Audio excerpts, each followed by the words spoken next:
And there goes the sun that flies on the windowsill, awaiting the night.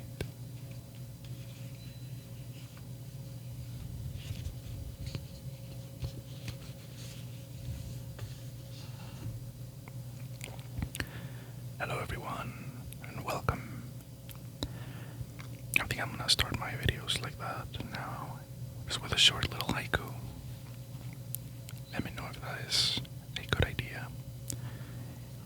Although I'm probably gonna keep doing it.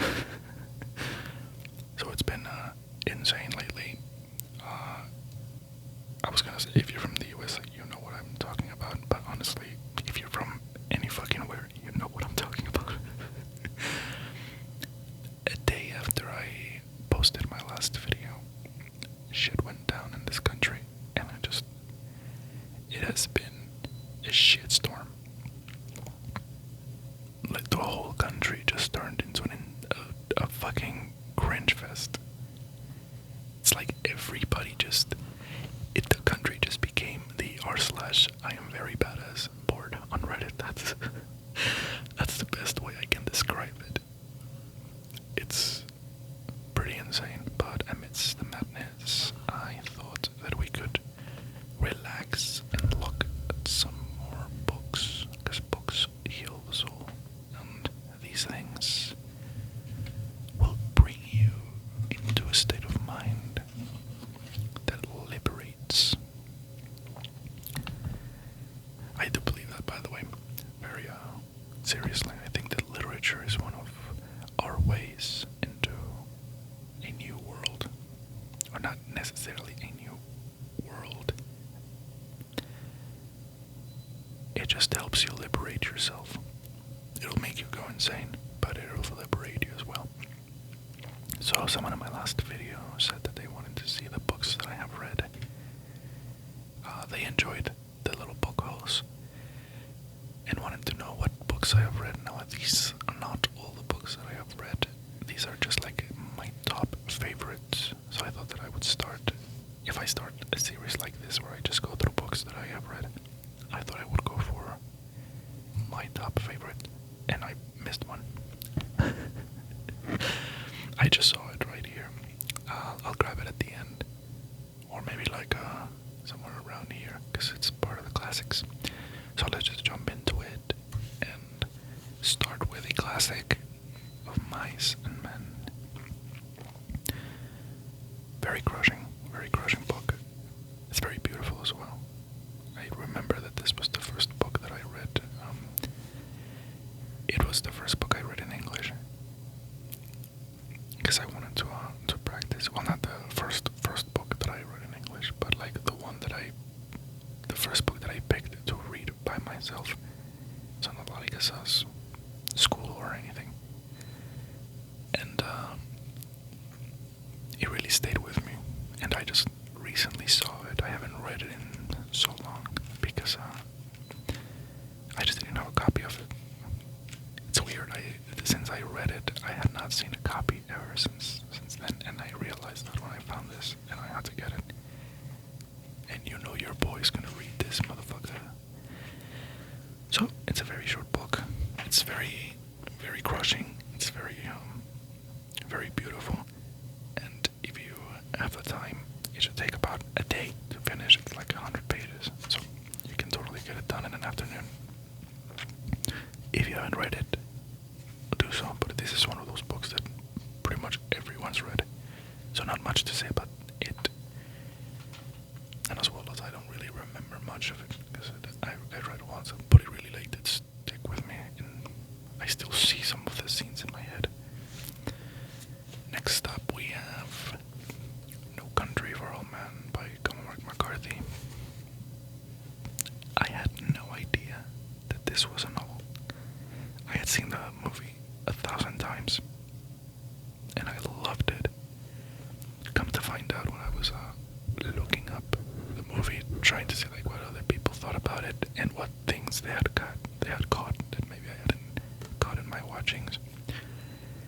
I came to find out that it's a novel, and of course the first thing I did was run to Barnes & Noble and get a copy. And it is 10 times better than it is a lot deeper. It has a better exploration of Sugar as a person and the contrast of his character with Llewellyn Moss, as well with Wells. So yeah, something interesting about Cormac McCarthy. Well, interesting. It's just something that I found in my local used bookstore. Spoiler alert, if you don't want to have it spoiled, it's not like a big spoiler or anything, but if you don't want anything spoiled, just be aware. I'm gonna say it. You have time to skip. Time's up. If you're still here, it's on you. The woman that he finds in the hotel that invites him over for beer. In the book, it's a 16-year-old girl, and he doesn't do anything with her or anything. But it's not even hinted that he did anything with her. But the guy at my used bookstore, he had this receipt of I think it was for braces. You know, the braces that people get in their teeth.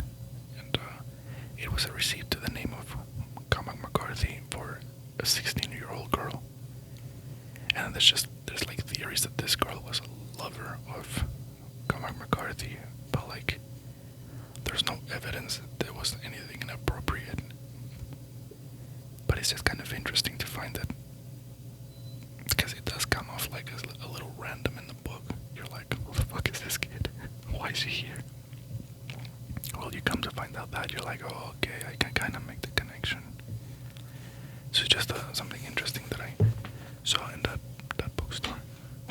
I don't know, maybe somebody else will find it interesting as well. And I'm running out of space over here. Okay, there you go. Now you get a little sip of water here.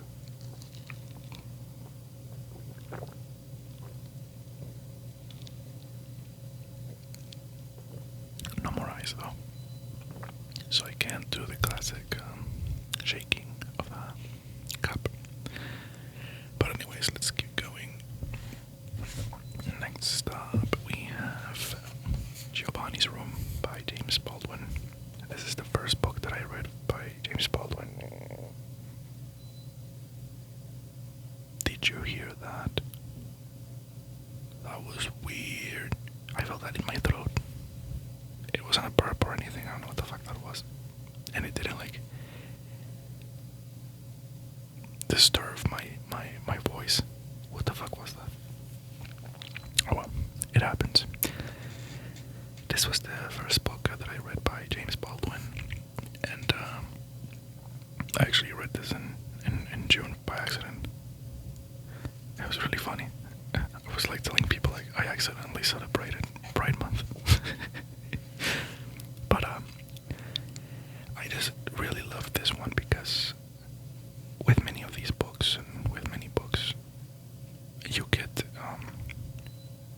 with the characters and everything, it's and the stories, they're explorations of the human condition. So for instance, if I were to grab something from the pile that I'm gonna look at, the picture of Dorian Gray, where that deals with like vanity and things like that, you know, it explores the human condition. But this one was one of the first ones. Well, the first one, I think so. It might actually be the first one that I found, that I read, that is an exploration of humanity itself, which was very interesting, and it's just very, it was just a really good read.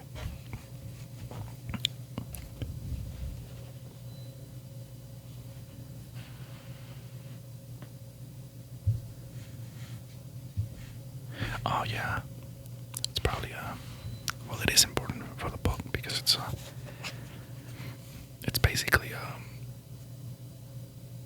an affair the main character has with a boy named Giovanni in France, and Giovanni, I think it was Italian. So James Baldwin explores humanity through have this affair between these two boys, and the main character has actually an American tourist. He well, no, he's not really a tourist. It's like he moved to France to like find himself and shit. I think that was the reason that he gave. But he has a fiance back home, and basically the affair that he has with Giovanni. So it's like a story like that. Like, oh my god, what are you doing, bro? But it's very, it's really very striking, and it's just a really beautiful book because it's an exploration of humanity in itself, not just of a human condition. It's an exploration of humanity, and it's the first book that I have ever read that was like that. Like, it didn't bother with like showing themes of vanity or greed or just like trying to focus on struggle, for example, because it has to do with homosexuality, and you would think that it's part of it, so there's gonna be like struggle, right, for homosexual relationships, but not really. It doesn't even like really touch on that. Not that I remember, at least. But yeah. Next up, we have The Picture of Dorian Gray, and let me tell you, this one gayer than Giovanni's Room, but I like a lot. I like to tell people this is the gayest book I've ever read. It is so theatrical, but oh my god, it's so good. That's what makes it so good. It's so theatrical. I fucking love that. But yeah, it's also, as I already said, it's an exploration of the human condition. In this instance, it's the idea of vanity, and there's also a really interesting thing going on with him. And what was his name? The guy that is an asshole, basically. You know, if you've read this book, you know who I mean. His name is escaping me, but he's mentioned like immediately in the first page. So at least I think he is. While I find his name, I also want to say that this is probably one of those books, probably the first book that I actually found genuinely scary, and not in a way that it was like, oh, it scared me, like a jump scare scares you, or like feel the adrenaline, or feel like the chills in your heart. More like a more real fear that you're sitting in your bed at night, and it's still in your head, and like it just keeps fucking with you, and you still feel like that fear. It probably has to do with the fact that I am afraid of mirrors. I have a irrational fear of mirrors, so it might be in part because of that. But it may be also like, so I despise vanity, basically. Lord Henry, that was his name, Lord Henry. I despise vanity, and I guess that this triggered something within that that triggers fear, that makes it into something that is not just something that I just dislike. It's something that is just genuinely fearful. I can't really go into detail about that without spoiling it, but yeah. And Lord Henry, very interesting character, and it really shows you like I like to think of it as the dangers of an influential force around you, like somebody that is around you that is very influential. You have to be very careful with that, because these people tend to be very charismatic, but like Lord Henry, they might just be playing an experiment on you.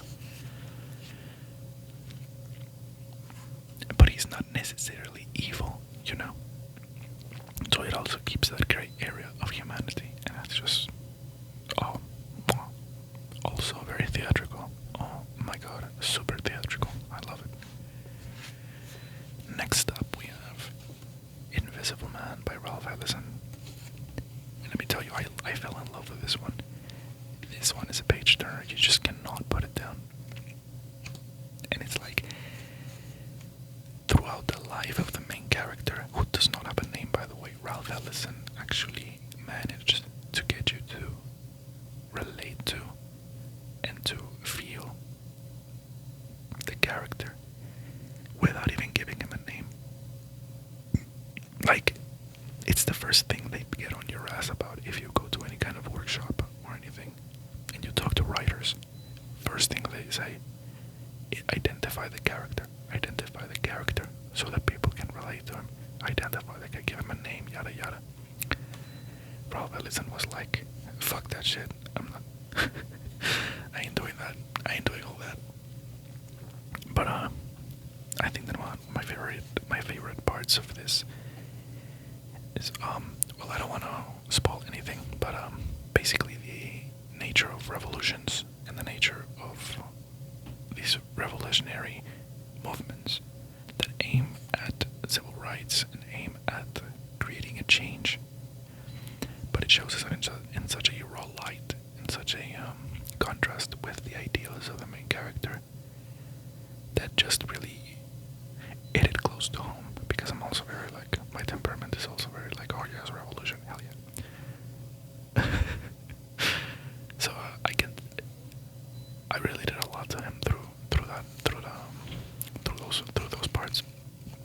But yeah, no, it's incredible to read this book. It's like you get sucked into it in a way that very few books can.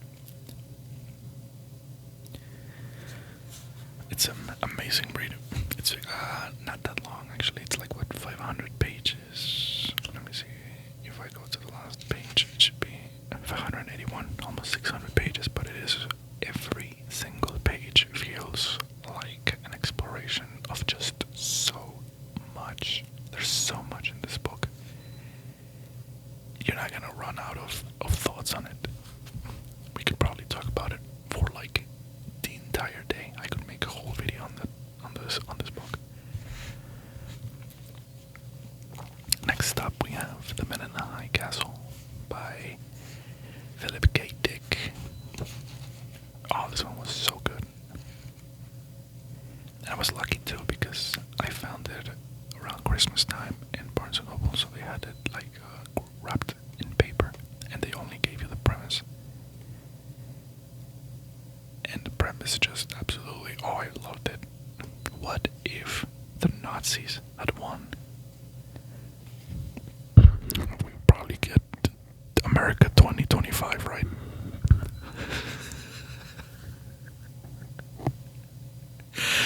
Probably not very far off from what we're seeing today, I guess. I don't think we need this to know what would have happened if the Nazis won. Oh my god. Insanity. Insanity, I'm telling you. Absolute insanity. But it is a great book. It's a great exploration. And it's very funny. The ending, I thought I had the ending wrong. When I first read it, I was like, am I getting this right? And I went and looked it up, and yep, it happens. That's all I can say to people that are going to read this book. Yeah, that just happened. That absolutely just happened. It's great, but I think there's a show about it on HBO or Hulu or one of these streaming sites. I don't know, but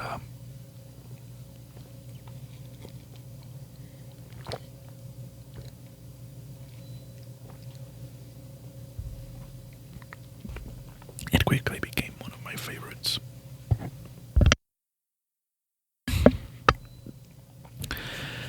The exploration of the themes of Nazism and how that would like fit into American culture and American life. It's all very interesting. And I'm also just sort of obsessed with World War II and those kinds of things. So this was like right up my alley. I think I should read it again and see how many similarities I find with this administration. Oh my god, we're gonna get arrested, you two. Me for saying this shit and you for listening. So, you better we better stick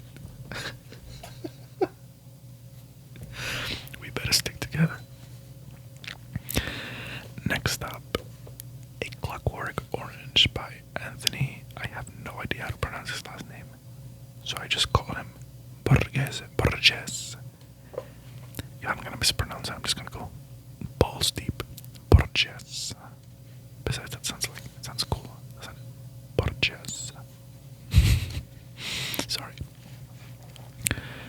So, oh my god, what can you say about this book? Again, one of those books that I can just spend a whole video on. So, this guy fucking hated Kubrick. And when you read the book, you realize, holy shit, I can see why. Now, I didn't know that this was a book either. I had seen the movie and I had seen it multiple times because I loved it. It was also one of my favorite movies. And I came to find out that it was based on a novel. And when you read the novel, you learn that Kubrick is a dick because he basically takes away the last chapter from the movie, so we don't get to see the conclusion basically. And when you take that away, you take away the whole message, everything that this book was leading up to. You just take it away. It's just a giant middle finger. It's bullshit. So I also learned to be mad at the movie. I actually haven't seen it in a while, just because of that. I'm like, fuck that. It is very strangely written, very fun to read through because it's its own slang. So Anthony Borges created his own slang, which is a mix of English and Russian. And very strangely, you will read through it, and even though that certain words are gonna be off and you're not gonna know exactly what they mean, you do get the message, and you strangely know exactly what's going on and what he's talking about and what he says. So yeah, it's a beautiful book, but in a really dark way. It's a very nice exploration of the nature of violence and the oh my god, I was gonna say something else, but I lost my train of thought. That is weird. Oh my god. But yeah,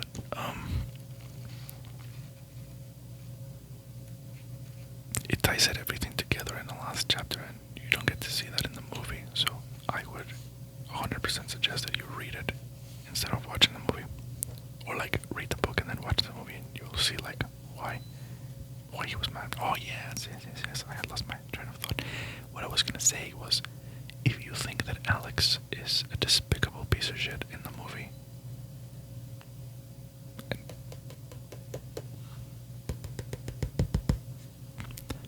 boy, in the novel, he is a fucking monster. Not much that we can say. Just leave it at that. If you thought that he was a scumbag in the movie, you're really gonna fucking hate him in the novel. Next up, and this is one of my all-time favorites. I loved this book so much. Oh my god, it's so good. As well, one of those books that explores a lot, and in very few, a lot shorter. I don't think it even reaches the 200 pages. No, it doesn't. What is it? 175, I think it was.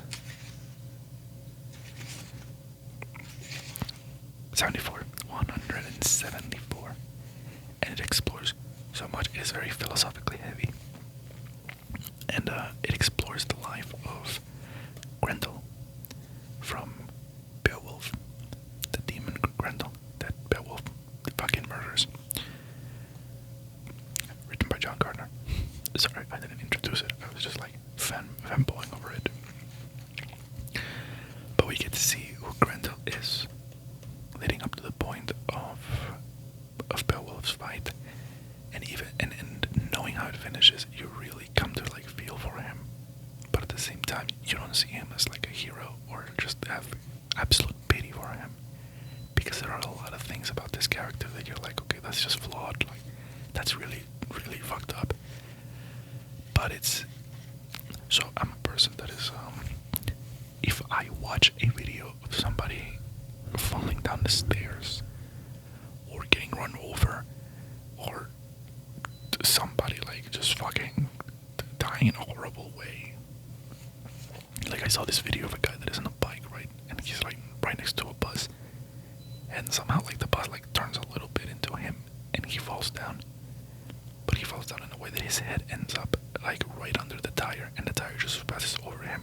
And to borrow from Zombieland, you ever seen a toothpaste whenever you roll the tube? His head was the cap. It was,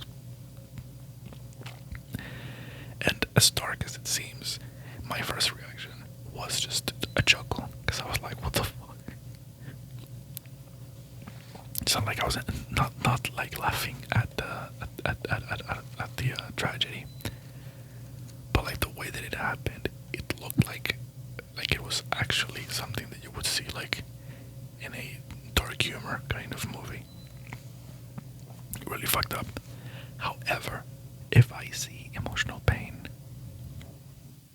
like one of the examples that I like to pick is whenever you see like those characters that is like a guy in school, in high school, some guy just like carrying books, and like he has this like really important book that he just loves, and then the police pass by and they knock all his books down, and he's just trying to pick him up, and you can see that he's really sad because his favorite book got ruined.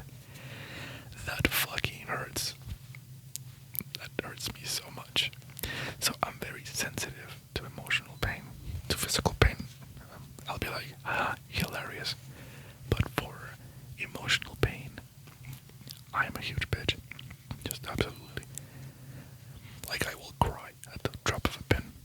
I don't even care, bro. I'll say it.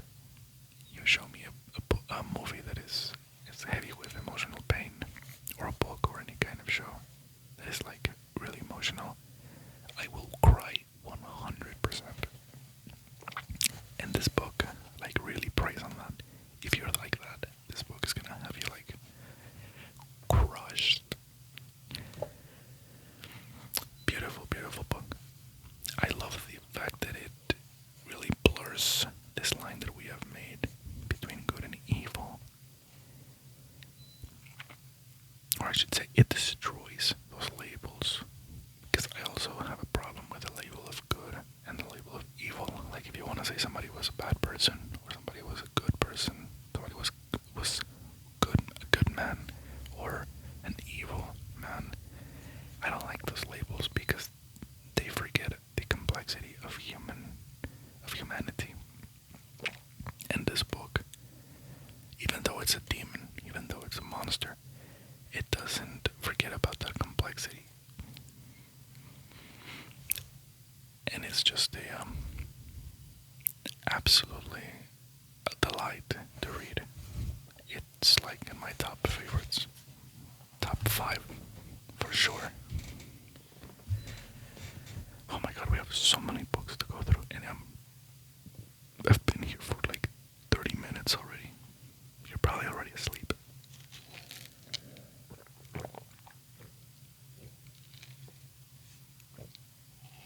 But we will keep going. We're almost done. So, next up we have The Scarlet Letter. A classic, of course, by Nathaniel Hawthorne. And my copy's really nice. Check it out. It's a signature classic. So the book itself feels really nice. It's very smooth, very, very nice. You get a little quote from the book in the back. It's pretty nice. So, as you probably saw in my last video, that I was looking at some of the books I had. Hold on a second.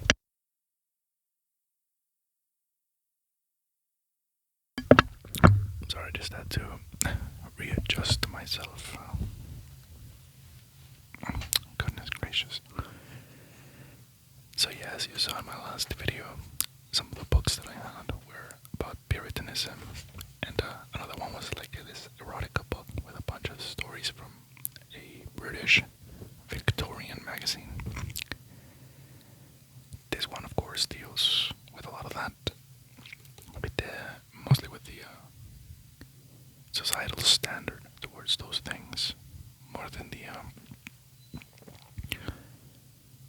the impact of Puritan beliefs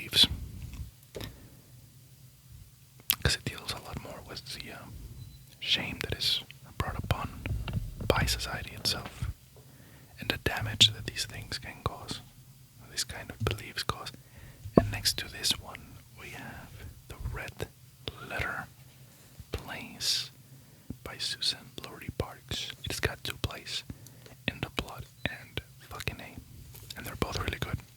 I really enjoyed both of these plays. Sorry, it's because I was looking at the pages where there's music, and it is like a musical. So, but I like reading plays more than I like watching them. So this one deals basically with the same themes as The Scarlet Letter, but in a modern world. So it really like drives home the point that we're still not done with these ideas of shaming people for certain things when it comes to like Puritanism and sexuality and sexual behaviors. So it's just really sorry, I was just like, can you hear that? Hey, who knows? I mean, what's today's date? The 25th. Maybe the Christians got it wrong by 2 days. Maybe they just like made a mistake, and the rapture was supposed to happen today, or maybe it's gonna happen tomorrow. Who knows? Next stop, speaking of God, it's Spirits Rebellious. This is an anthology of stories to make a point that got this man kicked out of his country, banished. They were like, get the fuck out of here, motherfucker. And all of these stories are basically to make the point that these high churches, these high authorities in the church, they don't know the law of the Lord. This book was banned, and it was actually persecuted for it. He was persecuted for it by these big religious sects. But in his funeral, I mean, bishops, the Pope, like a bunch of like really high-ranking people from the church paid their respects and said, yeah, he was right. These men did not understand the law of the Lord. And it does it in multiple ways, in a couple of stories that really, it basically shows us situations where the justice of the church is not the same as the justice that would have been, for example, the Christ-like, or what the consequences should have been. So, very interesting little book. I love Khalil Gibran. I actually have another one down here that I'm gonna look at. Next up, oh fuck. Next up we have Dracula. I refuse to say it as Dracula, because that sounds like very, it sounds so gay. Dracula, oh my god. Girl, have you seen Dracula? Oh my god. No, fuck that. Dracula makes it sound more like menacing. Also, beautiful copy of mine. Check it out. Isn't it nice? I actually have a love-hate relationship with this novel. I both love it and fucking hate it because it's I read it every October. Every October I read Dracula. Why? Because I love it. I fucking love it. I love it. But it is so theatrical as well. Like, criminally so. You would think that Van Helsing is this badass vampire hunter that goes around just slaughtering vampires. He is such a drama bitch. I swear to God. But I really love this book, regardless.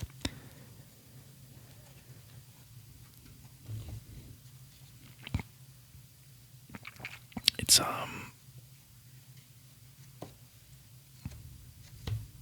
my god, I forgot what I was gonna say.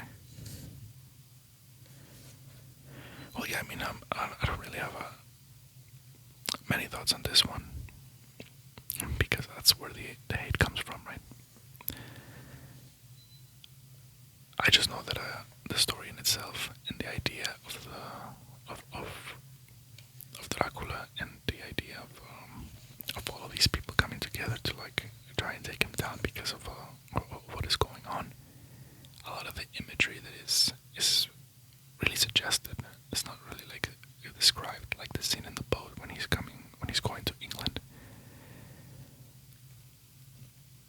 It inserts the picture in your head, but it doesn't like show you it because it's written through like journals and shit.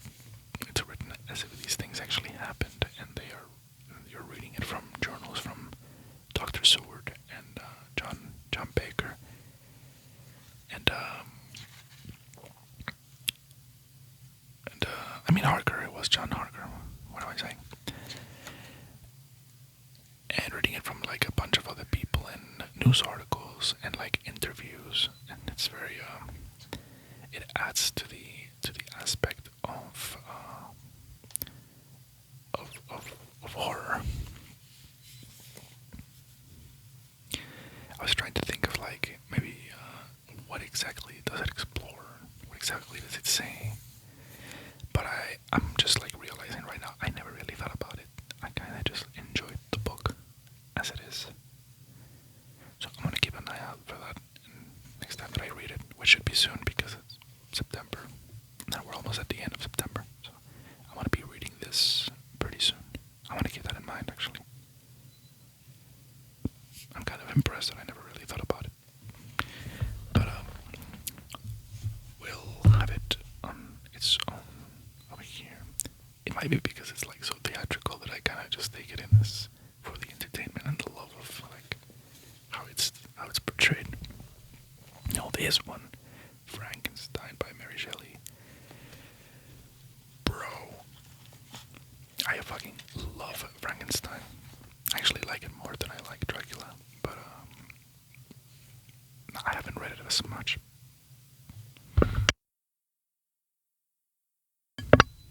I do try to read it every Halloween as well, though.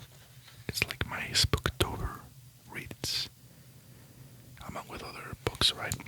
I got over here some tales from Edgar Allan Poe. I got H.P. Lovecraft. I got some other short story books around here that are for like horror and hauntings and all those good things. So whenever I get those kinds of books, I'll read them for Spooktober. But these are the mains: Dracula and Frankenstein.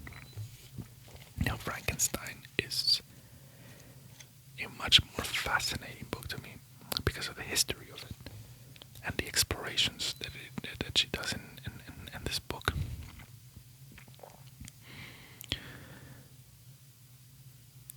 The philosophical points that she's basically addressing here, and the precision of the medicine, basically. Because in the unedited version, because the edited version doesn't really have as much detail, but the one that has like all the detail, she like explained in detail how Victor Frankenstein was able to create the monster.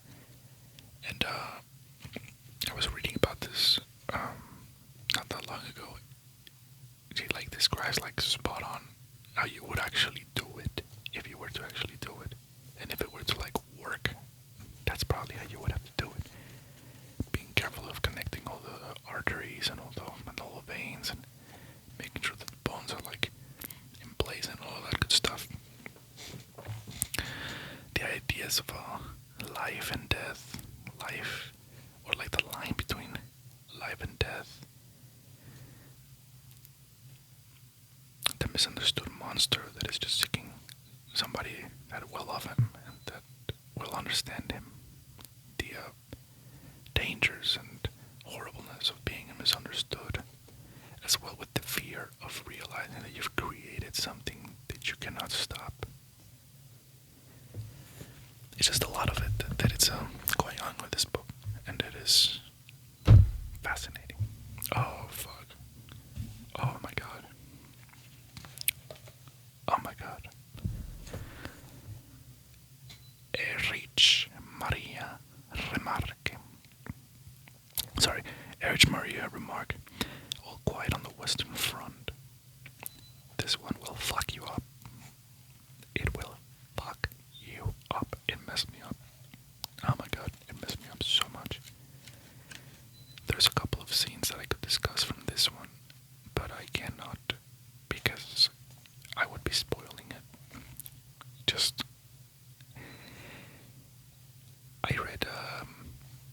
Things They Carried by Tim O'Brien,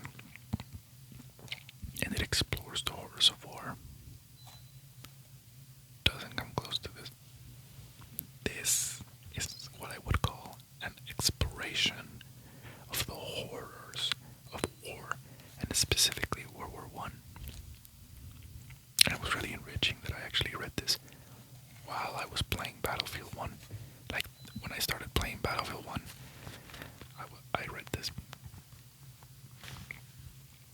And it made the experience so much more enriching, because Battlefield 1 also went out of its way to like show the horror and the reality of war, instead of like trying to just make it fun, like a fun game where you just shoot people.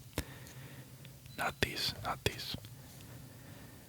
All Quiet on the Western Front is not just about the horrors of war, it's an exploration of the innocence and the loss of innocence. And much more important, you lose something in war that you can never get back. And it is explored in a particular scene with a main character. Short spoiler, so if you don't want to have any spoilers about it, skip ahead, but I'm going to give you 5 seconds again. So, this is your warning. I'm about to say it. Alright, if you're still here, that's on you, man. When he goes back home and he realizes, he describes everything so much more differently than how things used to be. And you realize that he's lost something so important and essential in the human spirit. And that shit is just gone. By the time that you finish this book, this is you when you let's see when you finish. It will really be you, because the ending is so crushing. It is absolutely so crushing.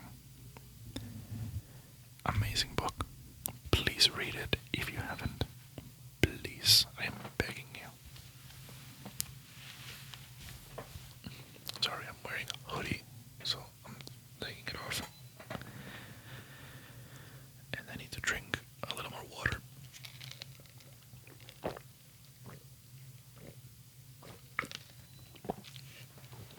Did I mention I've tried to record this video like 4 times now?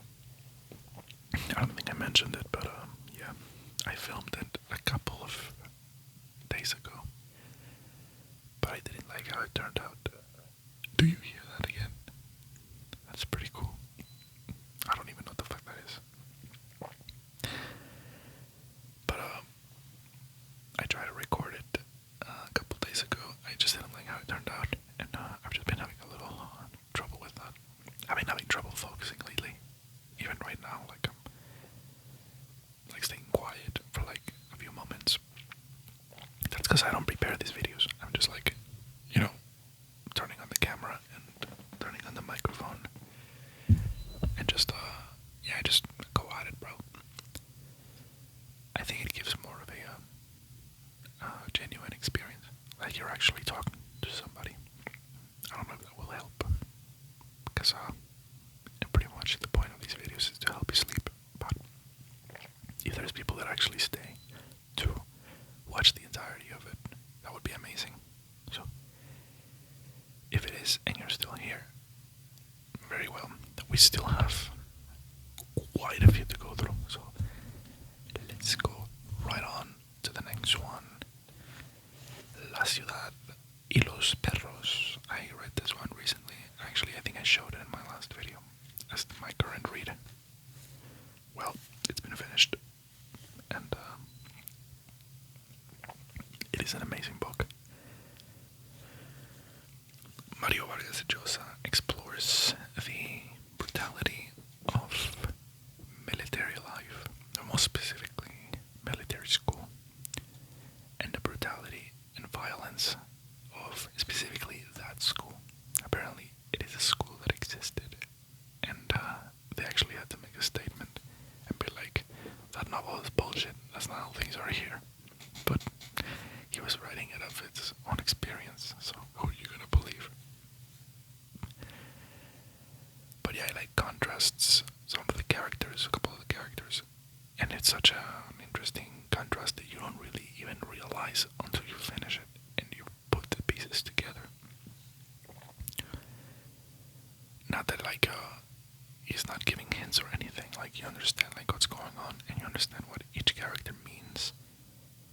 But like the whole relationship of them, it doesn't really like click until you finish it and you realize what Mario Vargas Llosa was doing with those characters. He's basically splitting his soul into these different characters and showing us what it was like to be, and that's cool, through those multiple eyes, even if they're separate. Next up we have The Prophet. This one is just really, this was a very pretty, very wholesome book. And I liked it because it's also very, it gives you a lot, it has like some of the like spiritual wisdom, you know. It's like very spiritually wise, and it's nice. You get some nice insights from it. And I thought this was the one that I had that it had the Arabic on one side and the English in the other one. I don't actually know if he wrote this one in Arabic, but the story is just a prophet who everybody loves. He's about to leave, right, on a boat, and people just want to get like their last bits of insight and wisdom. So you just keep asking him questions about love, about what it is to love, about God, about what do we do with all the multiple things, different things. You know, like marriage, interesting. Just like even like little things like that, or like little in comparison. I think is when you put like love or life, and then marriage, that's more like grounded in like the material world. Love and all of these other things are more like more less tangible, more abstract. And there's like speak to our children. It's like your children are not your children; they are the sons and daughters of life's longing for itself. But overall, a very nice book. I think it like helped shape a couple of my personal views. Nothing too deep, but it's around. It's like in the vicinity of my personal philosophy. Next up, I read this one recently, A Room of One's Own by Virginia Woolf. This one was very it was inspiring for me because I also write, but sometimes I have issues with self-esteem and think like, well, who's gonna care like what I'm writing, right? But the last line is just beautiful. But I maintained that she would come if we work for her, and that so to work even in poverty and obscurity is worthwhile. So she explores like the fact that women couldn't write in the earlier days because, well, they were not only because of like a patriarchal tyranny against them, but because of the structures and the circumstances that were built by those systems. So even if it wasn't like a tyrannical kind of thing, it was still just a circumstance. And she actually ties it back to poverty as well. That maybe if women had the ability to not having to be worrying about money and about paying bills and all that good stuff, you know, that maybe they could have also a better chance at writing. So I liked it because I like to think of it as also a jab at capitalism, more than just the patriarchy, if you will. Never mind the flag. I know I just said that. I know I just said about the capitalism. Listen, I don't like capitalism, but that's just the troll, I swear. It's just the troll gone wrong. We'll discuss it later. For now, Songs of Innocence and of Experience by William Blake. I had to do this one for a class once. I had to like do the contrast between a poem that was in Songs of Innocence and the one in Songs of Experience. I picked the Chimney Sweeper.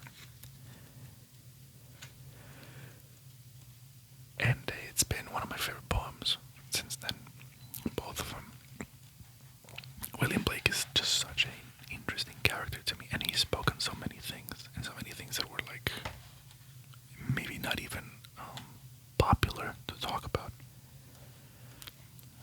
Like there's here themes of anti-racism, basically, for saying it like, for lack of a better term, because it's basically speaking out against racist sentiments. Speaks against slavery as well. Some poems here. Back in the days when it was actually dangerous to do so. So, very interesting character and beautiful poetry, honestly.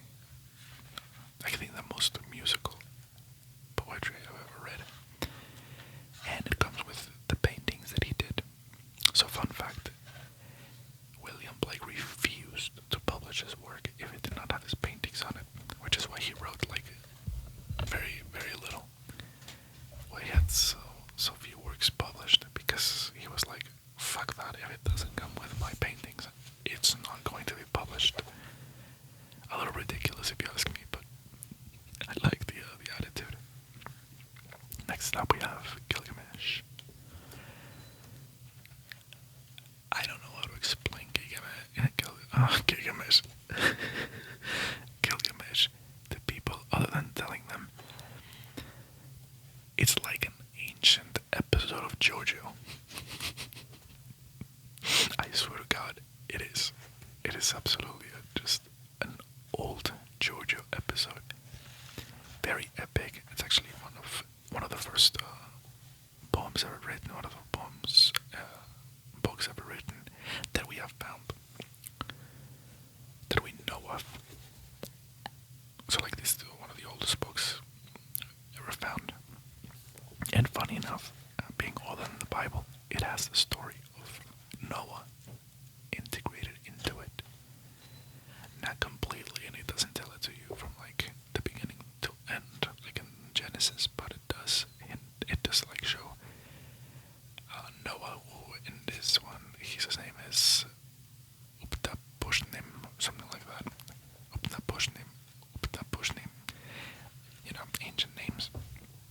So his name is not Noah, and he's actually immortal in this one, which is really interesting, and it's a nice contrast with the story in Genesis. But yeah, older than the Bible has those stories as well. It's actually been used to counter the argument that the flood was something that actually happened, because a lot of creationists think it happened. This is one of those things that are used to be like, well, no, it's just a story, and it wasn't that. It's not even a story that was exclusive to the Hebrews. It's just a story that was going on around. I think somebody's outside of my door.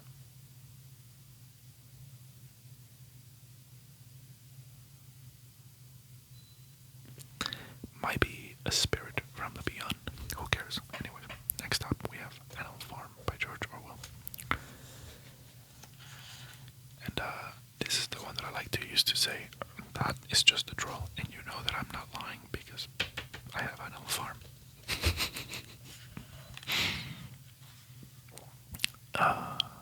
That's a reference, by the way. I really enjoy that George Orwell, it's not like dumbed down, but it like shows you exactly how these kinds of systems start and are created. One of the things that I have, one of the problems that I have with revolutions is exactly what is explored here, that a lot of the times some asshole is going to take control of the movement, and then they're going to use it to consolidate power. And then good luck getting him off there. So it's a nice little exploration of how authoritarian and totalitarian regimes get made, and sometimes from movements that were actually right, from movements that were actually good. Sad, sad things.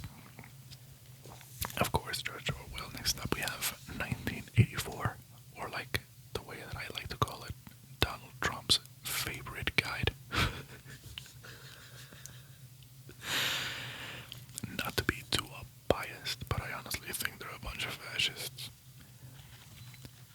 I mean real fascism, by the way. I don't mean like the, like, one of the things that I hate about people here in the United States that claim to be from the left is that they have destroyed the meaning of the word fascism. Nowadays, just anybody you don't like is a fascist. Oh, fucking Charlie Kirk was a fascist. Was he, though? Was he? Did he flirt with some fascist ideas? Yes, sure. Absolutely. Was he a fascist? I'm not convinced. But it's not to make things political. I just don't like the people that have completely destroyed those words. But yeah, 1984 explores, of course, authoritarian, totalitarian regimes and the destruction, like the blurring of the line between what is real and what is not, to the point that you have no other choice but to trust whatever you're told. Because one of the points in the book is that they don't even know if it's actually 1984. They don't know. They just think it is. And they think it is because the government is telling them that it is. But they don't know. They actually don't know that. One of the things that I really like about 1984 that I don't see many people exploring is the fact that what's his name? Wilson, I think, was the main character. Was it Wilson?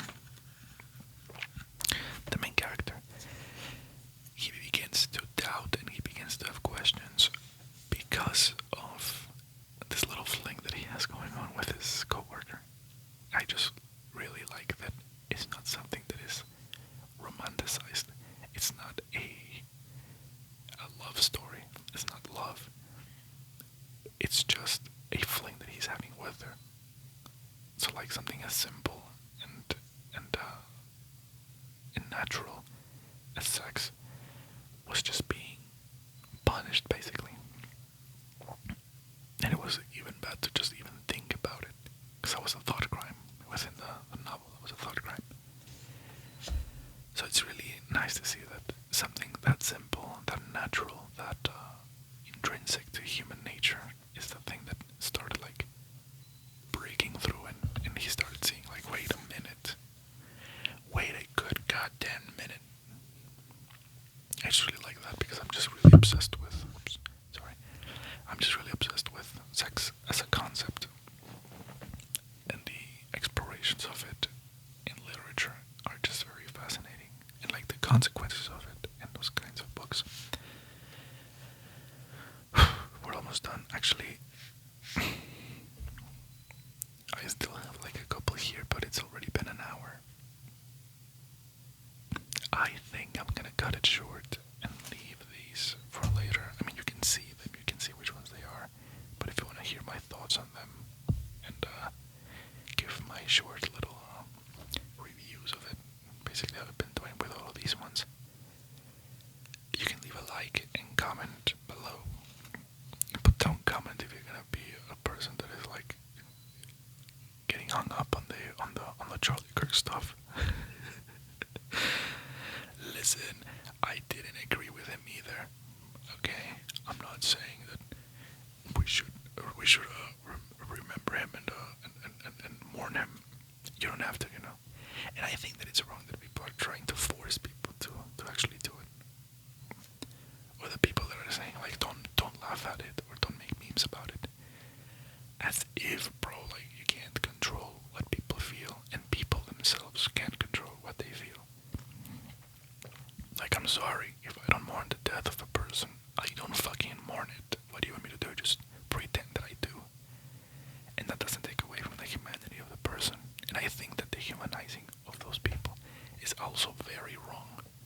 The shit that the right is doing right now as well. It's like I said in the beginning, everybody's just lost their minds. Just shit has gone insane lately. But that's just a talk for later, honestly.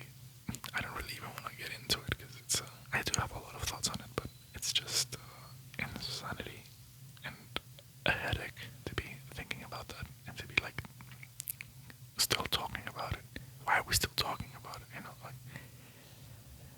these horrible things happen every day and nobody bats an eye. And then this happens and suddenly the whole country loses its mind.